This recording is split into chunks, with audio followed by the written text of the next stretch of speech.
नमस्कार, स्वागत है आपका संसद टीवी पर। मैं हूं मनोज वर्मा और आप देख रहे हैं हमारा खास कार्यक्रम मुद्दा आपका। आज संविधान दिवस है। देश ने संविधान को याद किया, संविधान दिवस मनाया, क्योंकि इस दिन का अपना महत्व है। जब देश अमृत महोत्सव मना रहा है तब संविधान दिवस का अपना एक अलग महत्व हो जाता है।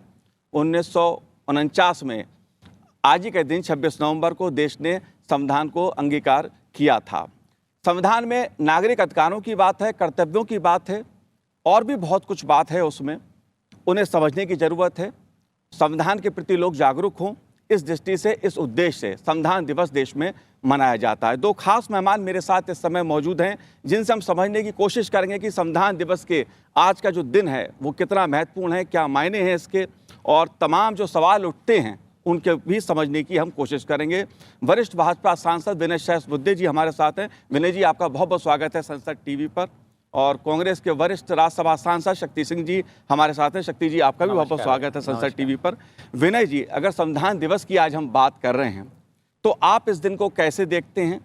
तब जब आज़ादी का अमृत महोत्सव मन रहा है, तमाम तरह के सवाल उठाए गए थे। जब देश आज़ाद हुआ था, संविधान बन तो गया, क्या देश कैसे चलेगा, आगे कैसे बढ़ेगा, लेकिन देश में लोकतंत्र मजबूत हुआ, लोकतांत्रिक व्यवस्था मजबूत हुई। आप कैसे देखते हैं? देखिए, ये जो हमारी यात्रा है जी, उस यात्रा के संदर्भ में मैं मानता हूं कि संविधान दिवस जी, एक दृष्टि से सिंहावलोकन करने का, पीछे मुड़कर देखने का और आगे का रास्ता जो पूरे देश ने तय किया है उस पर निरंतर उतनी ही गति से चलते रहने का एक संकल्प करने का दिवस है। जी।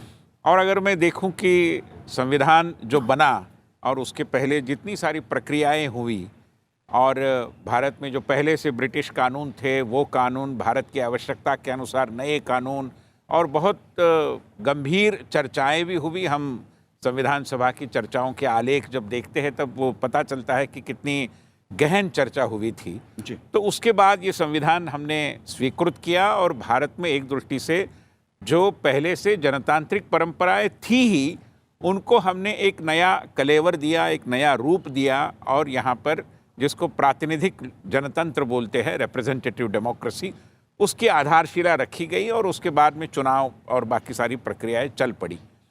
तो आज मैं मानता हूँ कि विशेष रूप में विश्व भर में जनतांत्रिक देशों की ओर जब हम निगाह डालते हैं तब ये ध्यान में आता है कि द्वितीय महायुद्ध के पश्चात एक जनतंत्र के प्रति आकर्षण बढ़ गया जी। और बहुत सारे देश जनतांत्रिक बन गए। मगर आज अगर हम देखेंगे कि उस जमाने में जो जनतांत्रिक बने थे उनमें से कितने देशों में जनतंत्र अभी तक टिका हुआ है, तो हमें ऐसे भी देश नज़र आते हैं जहां जनतांत्रिक धाराएं बीच में कहीं लुप्त हो गई। भारत शायद एकमात्र देश है या प्रमुख देशों में से एक महत्वपूर्ण देश है कि जहां पर ये जनतांत्रिक धारा न केवल अक्षुण्ण रही, चलती रही, मगर विकसित होती रही, बलवती होती रही। और इसलिए संविधान दिवस का प्राण तत्व मैं मानता हूं कि हमारी जनतांत्रिक परंपराओं में है, हमारी जनतंत्र के प्रति प्रतिबद्धता में है, और इसलिए एक दृष्टि से ये जनतंत्र का उत्सव भी है। अगर मैं कहूं तो उसमें कोई जी बिल्कुल, जनतंत्र का उत्सव है। और इसीलिए आज संसद के केंद्रीय कक्ष में जो एक कार्यक्रम का आयोजन किया गया, भव्य कार्यक्रम का आयोजन किया गया, उसे देश के राष्ट्रपति रामनाथ कोविंद जी, उपराष्ट्रपति वेंकैया नायडू जी, लोकसभा अध्यक्ष ओम बिरला जी और प्रधानमंत्री नरेंद्र मोदी जी ने भी संबोधित किया। और सबका जोर इस बात पे था कि देश में अगर नागरिक अधिकारों की बात होती है तो लोग अपने कर्तव्यों को भी समझें, और जो हमारी व्यवस्था है उसके प्रति जो हमारी आस्था है, जो हमारी लोकतांत्रिक संस्थाएं हैं उसके प्रति जो आस्था है वो हमारा मूल तत्व है। शक्ति सिंह जी, आप कैसे देखते हैं इस यात्रा को? क्योंकि जब ये यात्रा शुरू हुई थी आज़ादी की और 75 साल लगभग होने को हैं, तो आप कैसे देखते हैं? क्योंकि संविधान को लेकर तमाम तरह की उस समय भी बातें उठी थीं, आप कैसे देखते हैं? देखिए, सबसे पहली बात करें तो हम खुशकिस्मत है कि यह जहाँ हम बैठे हैं ना, इसी बिल्डिंग में जो हमारे पीछे लगी हुई है, यहाँ पे हमारे देश का संविधान बना और 11 सेशन लंबे अरसे तक संविधान बनाने के लिए संविधान सभा के मिले। जब अंग्रेज देश छोड़ के गए, जितना जहर डाल सकते थे उन्होंने डाला था। मज़हब के नाम पे, प्रांत के नाम पे, भाषा के नाम पे, सब तरह से देश को बर्बाद करने के लिए कोशिश की गई थी, मैं तो ये कहूँगा।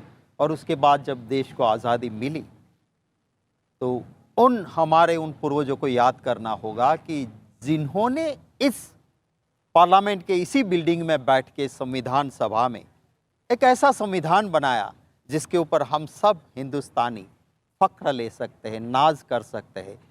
पूरी दुनिया में सबसे बड़ा, सबसे स्पष्ट जी और सबसे अच्छा लंबा संविधान हाथों से लिखा हुआ अगर किसी देश का है तो वो हमारे देश का है। और इतनी क्लैरिटी रही जी कि इतने आज़ादी के सालों के बाद हमारे देश के संविधान के आधार से लोकतंत्र को हम जीवंत रख सके हैं। 22 पार्ट में बटा हुआ हमारा संविधान, ओरिजिनली देखे तो 395 आर्टिकल्स जी और 8 स्केड्यूल में बटा हुआ हमारा संविधान हमारे नागरिकों के लिए जो एक दिल की बात होती है वो बनी। और संविधान ने सबसे पहले बात ये कही कि हम भारतीय, जी हम नागरिक, हमारे देश को हम ये संविधान समर्पित करते हैं। तो मैं मानता हूँ आज का दिन हमारे लिए बड़ा गौरवशाली दिन है और हम सब की ये चिंता होनी चाहिए। कहते हैं ने, नदी के लिए कहा जाता है कि मैन में कम, मैन में गो, जी आई एम फॉर एवर। इसी तरह हमारे जैसे राजनेता, सांसद आएंगे जाएंगे, सरकारें आएगी सरकारें जाएगी, पर ये हमारा संविधान वो शाश्वत है, परमानेंट है। जी और उस संविधान को बचा के रखने की जिम्मेवारी देश के हर नागरिक के ऊपर है। जी बिल्कुल। जब हम नागरिकों की बात करते हैं विनय जी, तो संविधान में नागरिक अधिकारों की बात कही गई है, उसके अधिकार दिए गए हैं, लेकिन कर्तव्य की बात भी कही गई है कि एक नागरिक के क्या कर्तव्य होने चाहिए, उसे किस तरह उन कर्तव्यों का पालन करना चाहिए। अधिकारों की बात बहुत होती है आज, लेकिन कर्तव्य कहीं ना कहीं पीछे छूटते नजर आते हैं। इसे आप कैसे देखते हैं? देखिए, पूरे विश्व में एक दृष्टि से जो विचारधारा प्रबल होती गई, उसमें एक राइट बेस्ड नैरेटिव यानी अधिकारों पर आधारित एक विमर्श जी खड़ा करने की कोशिशें विभिन्न देशों में हुई, न केवल हमारे देश में हुई। और इसलिए अधिकारों के प्रति सजग रहने के लिए कहना, सचेत रहने के लिए कहना, ये बात इससे कोई दो राय नहीं हो सकती और उसके साथ किसी का मतभेद भी नहीं हो सकता। मगर अधिकार और कर्तव्य एक ही सिक्के के दो पहलू है, दो बाजुएं हैं। और उस दृष्टि से अगर हम देखें तो मेरे अधिकार की रक्षा और मेरे कर्तव्य का मेरे द्वारा निर्वहन, ये दोनों बातें एक साथ चलती हैं। मेरा अधिकार है कि मैं मतलब संचार की स्वाधीनता हमारा संविधान देता है जी तो मैं कहीं भी कैसे भी जा आ सकता हूँ, मुझे कोई रोक नहीं पाएगा। मगर ट्रैफिक के रूल का पालन करना ये भी मेरा कर्तव्य बनता है। अभी इसका मतलब ये नहीं है कि मेरे अधिकारों का कोई कुचल रहा है या उसको कोई दबोच रहा है, ऐसा तो नहीं है। तो अधिकार और कर्तव्य हमेशा एक साथ जाते हैं। हमें खुली पद्धति से जीवन जीने का अधिकार है, मगर पर्यावरण की रक्षा करना मेरा कर्तव्य भी बनता है। तो मैं अपनी पद्धति से जीवन शैली जीने की मेरी जो तमन्ना है मैं ज़रूर पूरा करूं, मगर मुझे पर्यावरण की रक्षा के कर्तव्य का भी एहसास होना चाहिए। इस दृष्टि से अगर हम देखें तो हमारे देश में, जैसे विश्व के कई देशों में हुआ था, अधिकार आधारित विमर्श पर अधिक बल दिया गया और कर्तव्य के बारे में एक दृष्टि से लोगों को सचेत करने की जो आवश्यकता थी उसकी प्रति हम थोड़े से मैं कहूँ कि उदासीन रहे। मैं मानता हूँ कि अभी 75 साल के पश्चात अधिकारों के प्रति तो कोई संदेह है ही नहीं। हमारी न्यायपालिका है, संसद है, सब जगह अधिकारों की चर्चा होती है, होनी भी चाहिए। कभी कभार मैं मानता हूँ कि कर्तव्य को भी चर्चा होनी चाहिए और कर्तव्य पालन के बारे में भी नागरिकों में एक जागरूकता निर्माण करने का हमारा ही काम है। जनप्रतिनिधियों का, चाहे पत्रकारों का, विचारकों का, सभी का मिलकर ये काम बनता है, उसकी अनदेखी नहीं की जा सकती। जी आप इस बात से सहमत हैं शक्ति सिंह जी? कर्तव्यों को लेकर कहीं ना कहीं उदासीनता एक रही। अधिकार की बात सबने की कि मेरा अधिकार क्या है, लेकिन मेरा कर्तव्य क्या है समाज के लिए, देश के लिए? क्या कहीं ना कहीं उसको आप देखते हैं कि उदासीनता उसको लेकर रही? नहीं, चिंता का विषय तब होता है जब आपके मूलभूत अधिकारों के ऊपर क्वेश्चन मार्क आता है। क्वेश्चन मार्क नहीं आना चाहिए। संविधान ने फंडामेंटल राइट्स दिए हैं। जी। हम कहते हैं कि नागरिक को कर्तव्य बजाना चाहिए, भाषण देना अच्छा लगता है, पर कर्तव्य से पहले कॉन्स्टिट्यूशन में फंडामेंटल राइट्स, मूलभूत अधिकार दिए हैं। और इसीलिए दिए हैं कि मूलभूत अधिकार के लिए, फंडामेंटल राइट के लिए, अगर मुझे हाई कोर्ट जाना पड़े, मुझे सुप्रीम कोर्ट जाना पड़े, मैं मानता हूं वो नौबत आज जो आ रही है वो नहीं आनी चाहिए।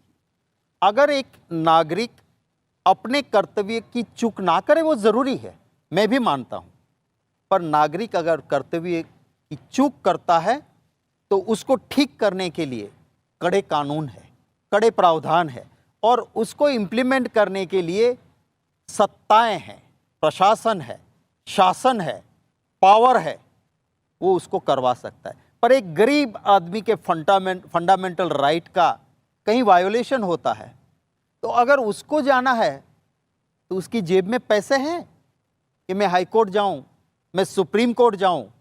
सरकार की, किसी भी पार्टी की सरकार हो, सरकार की ये अहम जिम्मेवारी है कि फंडामेंटल राइट का कहीं वायोलेशन नहीं होना चाहिए, और फंडामेंटल राइट के लिए इस देश के किसी भी नागरिक को कानून के द्वार तक जाने की नौबत ना आए, इसकी चिंता किसी भी पार्टी इन पावर में हो उसे करनी होगी। क्योंकि हमारे वहाँ कहा जाता है ना, समर्थ को नहीं दोष गुसाई। इसका मतलब ये नहीं है कि जो शासक है, समर्थ है, वो जो करे वो उसमें दोष नहीं। कहा यह गया है कि छोटा आदमी गलती करे जी, वो माफ है, बड़े से तो गलती होनी ही नहीं चाहिए। समर्थ को नहीं दोष गुसाई, इसका मतलब यह है कि समर्थ आदमी अगर दोष करता है तो दूसरा सामान्य आदमी समझ लेता है कि वो भी करता है तो मैं भी कर सकता हूं, क्या गलती है इसमें। इसीलिए कहा गया है कि बड़ी जिम्मेवारी वाले आदमी से थोड़ी सी भी चूक नहीं होनी चाहिए। जी।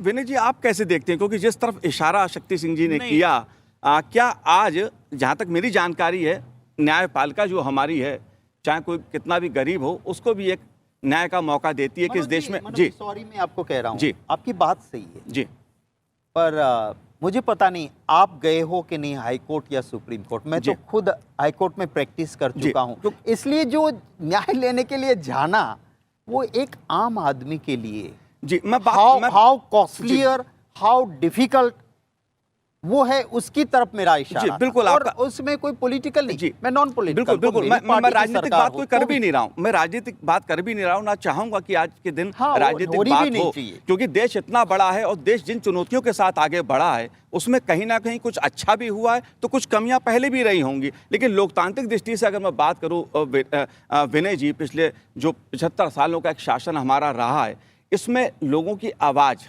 को सुनने की, जो सरकारों ने सुना है समय समय पे लोगों की आवाज़ को, वो भी आपने देखा है।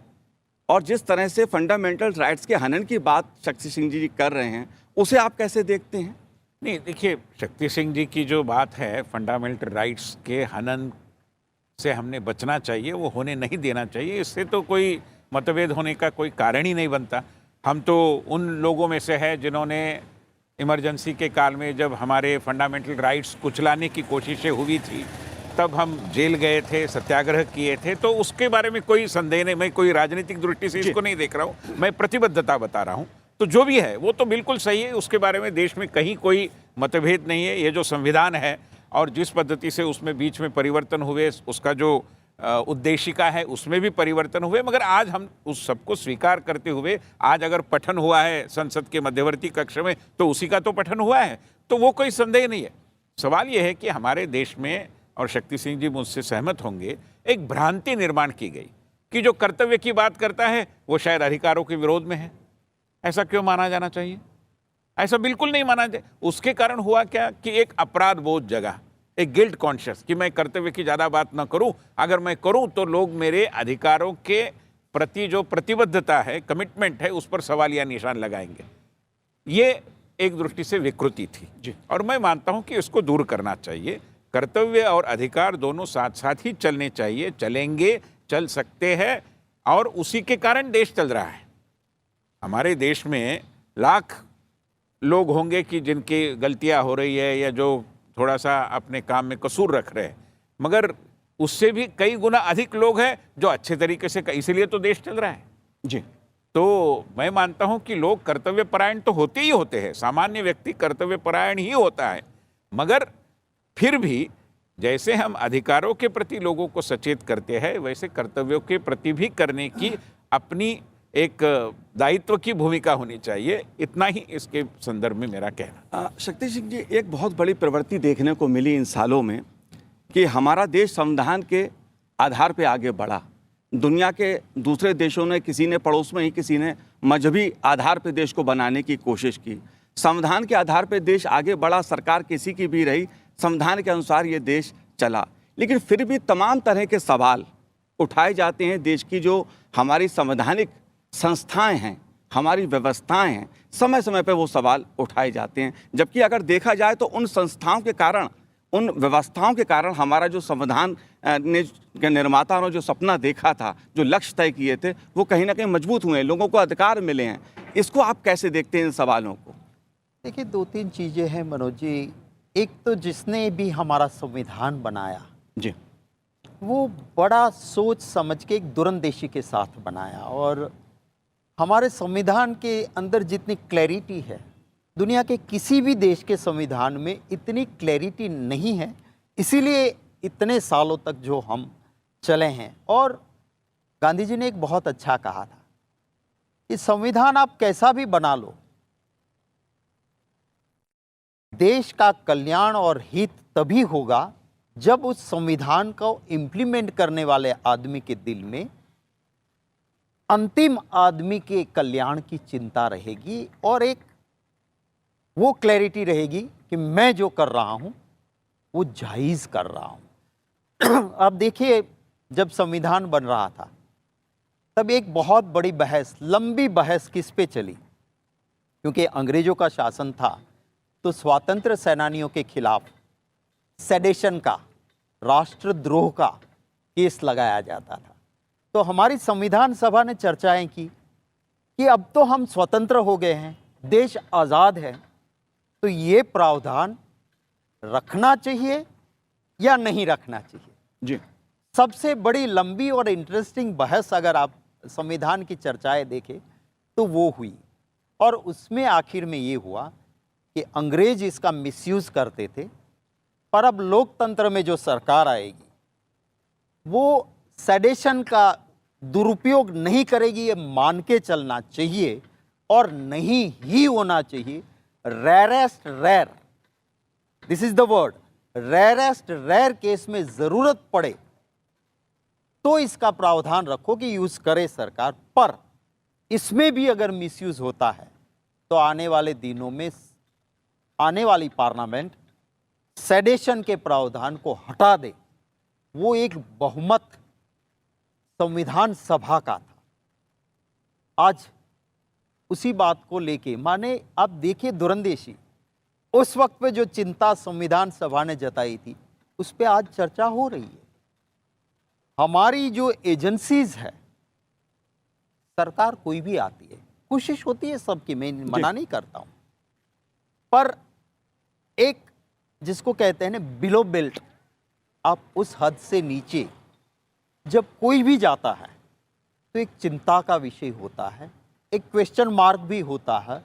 और आज सुप्रीम कोर्ट के चीफ जस्टिस ऑफ इंडिया के 2 दिन से आज के दिन भी जो उन्होंने बात रखी है, वो बात भी मैं मानता हूँ कि आज तक के हम जब 75 साल को सेलिब्रेट कर रहे हैं तो इतिहास को देखें तो कुछ कुछ लफ्ज़ जो आ रहे हैं वो हम सब के लिए, चाहे ऑपोजिशन हो, चाहे पार्टी पावर में हो, चाहे एक आम नागरिक हो, चाहे सांसद हो, सबके लिए सोचने का वक्त तो ज़रूर है ही। क्योंकि हमें इस संविधान दिन को हम सेलिब्रेट भी करें, उसके साथ हमारे दिल और दिमाग को भी हम ज़रूर ये सवाल करें कि किस दिशा में हम जा रहे हैं। जी, इसी इसमें मैं आपसे सवाल करना चाहता हूं कि आपने जो अंतिम व्यक्ति की बात की कि गांधी जी का सपना था कि हमारे संविधान का जो उद्देश्य है वो तभी पूरा होगा जब अंतिम व्यक्ति तक सरकार पहुंचे, शासन पहुंचे, प्रशासन पहुंचे, योजनाएं पहुंचे और उसका कल्याण हो। एक सपना और भी था संविधान निर्माताओं का कि जिस लोकतांत्रिक व्यवस्था की हम बात करते हैं या जिस पर जोर दिया जाता है, क्योंकि हमारा लोकतंत्र है, हमारी संसदीय व्यवस्था है, वो दलों से ही उज्जवल है। लेकिन अगर दलों में ही लोकतंत्र का अभाव होगा, परिवारवाद होगा, इस पहलू को आप कैसे देखते हैं? क्योंकि कहीं ना कहीं यह भी एक बड़ा संकट है देश के लोकतंत्र के लिए। देखिए, लोकतंत्र की बहुत बड़ी मजा यही है जी कि आखिर लोग तय करते हैं। आप अपने बिजनेस में अपने बेटे को ले आओगे, वो आपका डिसीजन होगा, बेटा कैसा रहेगा, चलाएगा नहीं चलाएगा। दल की व्यवस्था और लोकतंत्र की व्यवस्था काफी बड़े ऐसे सभी दलों में ऐसे होंगे जो अपने बेटे को लाना चाहते थे, पर बेटा ऐसा निकला कि वो ला नहीं पाए, चला नहीं पाए। काफी ऐसे किस्से मिलेंगे।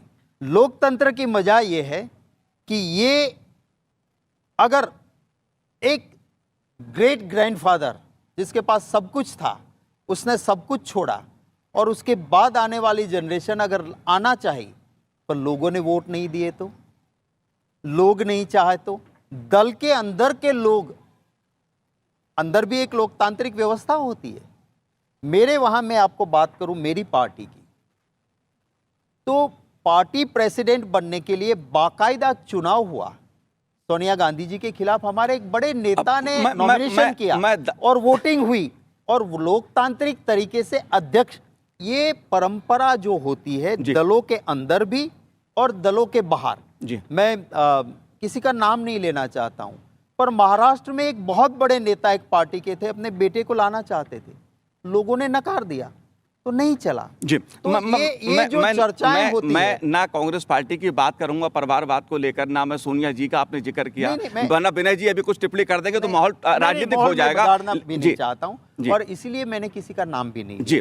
पर जब ये बात आती है तो ये बात मैं मानता हूं कि लोकतंत्र में आखिर लोग होते हैं और दल के अंदर भी दल के कार्यकर्ता। मेरी पार्टी का अध्यक्ष कौन बनेगा वो ना कोई मीडिया की चैनल और ना कोई ऑपोजिशन पार्टी तय करती है, मेरे कार्यकर्ता तय करते हैं, मेरी कार्यकारिणी तय करती है। ये बहुत बड़ा विषय है परिवारवाद का राजनीति में, और मैं इसे दलगत राजनीति से अलग रख के देखता हूं इसको। आप कैसे देखते हैं? नहीं, मैं जनतंत्र का जो शास्त्र है, एक दृष्टि से विज्ञान है, वो भी एक ज्ञान की शाखा है, तो उसके छात्र के नाते जब मैं इसकी ओर देखता हूँ तो मुझे याद आता है एक भारत के प्रति जिन्होंने बहुत अच्छी किताब लिखी है, एक पैट्रिक फ्रेंच नाम के एक फ्रेंच विशेषज्ञ हैं।